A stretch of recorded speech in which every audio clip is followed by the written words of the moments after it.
Okay, hello, here we are with a revised version of our Melira pod deck, and this time we're playing against a Soul Sisters deck. We lost the roll here, so I think we're going to be on the draw. Let's see if we can get our opener up. So this is our opener, quite an interesting one. We've got Redcap, Bird's Paradise, Reveillark, Deathrite Shaman, and 3 lands. Quite nice. Township is one of the things we added to the deck as it was missing from our last deck, and it's really, really good in this deck. So definitely something I was missing when I played this deck initially. So we're going to lead off with the Deathrite. Left off with a Hierarch, I suppose, equally, but not a massive amount of difference. We'll play our Bop here. Opponent's played a Aura of the Pure, which is a little annoying. Hopefully we'll be able to find some sort of enchantment removal, but we're a little bit limited in enchantment removal. More than most decks, I suppose, but I think we've got a Pridemage main deck. So opponent plays a Squad. It's getting quite high on life. We're quite low, especially since we have to pay to get our lands together, seeing as though this is quite a colour heavy deck. I think we're going to play Redcap here. Yep, and then kill off one of the Soul Wardens. Could have killed off a Squadron Hawk, but obviously he's just going to replace those. And the life gain is quite significant, particularly if he's going to be playing Serra Ascendants and so on. So he drops a Mindcensor there, which could be quite annoying if we draw a Birthing Pod, but otherwise I'm kind of okay with that. So we've got Hierarch here, so I'm going to be able to attack for 3 here, so I'm going to go for that. I'm going to be able to block the flyers. Oh, actually we are, because we're going to play Reveillark. We could have played Gavony Township as well, I suppose, and just pumped all our guys, but I think we're going to play Reveillark here. Don't want to take too much more damage in the air. We're on a slightly precarious life total. Deathrite Shaman can gain us 2 life here, though. Exiling the Soul Warden, putting us up to 11. Just attacks with the Mindcensor, so I think I'm just going to hang back here. Don't really want to trade off my Reveillark for no real value, seeing as we've got nothing in the yard at the moment. And can probably get quite aggressive with it if we start using this Township. So we attack with the Redcap. Don't use the Township because I really want to Inquisition him, see what he's running with. He's got 2 Ranger of Eos and 2 Squadron Hawks. Sadly we can't take the Rangers, so just going to have to dump a Hawk out of his hand. And then we pass. We can still activate the Township, but I think we'll do it end of turn probably, depending on what he does and how he attacks, if indeed he does attack. So he attacks here with his Pendant and Squadron Hawks and the Mindcensor. You can actually block this quite well. Use this Deathrite and the Reveillark and pump with Township and make some fairly good trades. So we do go down to 4, which is a bit risky. The Chinese Pridemage is also a little bit difficult. We'd like to find some removal for that, but we don't run a lot of removal main deck, so it's a small problem.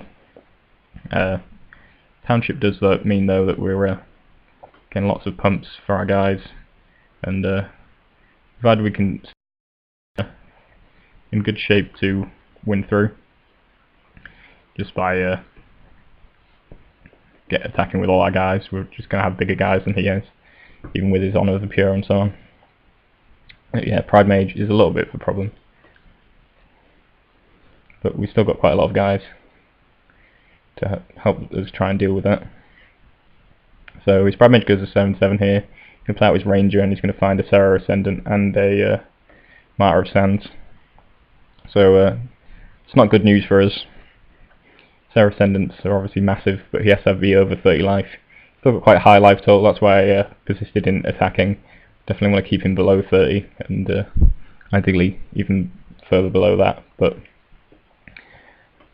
see what he does here. Attacks with his Hawks and his Chinese Pridemage. Pridemate, sorry. So we're obviously going to block here. can actually block quite profitably because we can just use the Finks and the Murderous Redcap. Murderous Redcap's going to ping his Pridemage for the last points of damage needed to kill it, and we get our 2 creatures back, and we're able to remove the -1/-1 counters from them with the Gavony Township next turn, and Reveillark eats up a Squadron Hawk. So we're only going to take 2 here, and further we can actually gain 2 life with our Deathrite Shaman by exiling one of his creatures out of his yard. So yeah, kill off the Pridemage, trade up for the Squadron Hawk, and end up on 8 after exiling a creature from his yard. So we're in a pretty good position here. We've got a good board state. We're not really worried about his creatures anymore, apart from potentially a Serra Ascendant. But obviously we're actually in a pretty good position to attack with our guys and do that, pump them. And so he's going to take quite a lot of damage here. He didn't block, so he takes 6, 7, 8, 9, 10, 11, 13 damage, is that? So you might not be able to get up to 30 from there. We maybe should have been a little bit more conservative, seeing as though we're actually in a fairly bad blocking situation here, and we didn't really want to take 6. So I have to sacrifice my Deathrite. So, well, it is a trade, but it's not something I particularly wanted to do, seeing as a Deathrite was a nice way of gaining life and possibly hurting him further later on.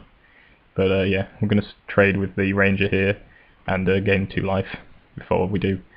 So we end up on 8. Opponent plays Martyr Sands. How many cards does he reveal? I think it might be 3. Yeah, Squadron Hawk, Serra Ascendant, and another Ranger, I think, with the cards in his hand. Might be wrong about that, because that only puts him at 26, or 27, is it? No, after he plays everything, he ends up on 29, so just short. And now the fun begins. Now we can attack him down below the way below the 30 mark, so his prospects of turning on the Ascendant are pretty low. Also, with Viscera Seer, now we're going to sack our Redcap. We could also sack our Finks, which my opponent pointed out. I actually forgot about that. But I'm going to sack them. The Redcap is the main one, because we're going to activate our Township in response to its ability, and therefore it can deal 2 damage to the Ascendant and kill it off. So yeah, I could have done the same with the Finks as well, to gain some extra life, which might have been a good idea. Someone plays a Spectral, which isn't ideal, just give him a fairly good attacking force, but just going to attack, and our opponent concedes. I think we probably still would have been okay. We can do the trick of sacking the Redcap and the Finks each turn, so I could kill off one of his guys and gain a couple of life. I've also got Bop, which is a nice blocker for his flyers, or I could have Restoration Angeled in put a Restoration Angel in and linked maybe Reveillark or whatever. So I think we were in a pretty good position. I definitely think we would have won out there. So maybe concede a little early, but I think we definitely had that. And yeah, that was game 1. Game 2 in another video, I think, because this one's gone quite long.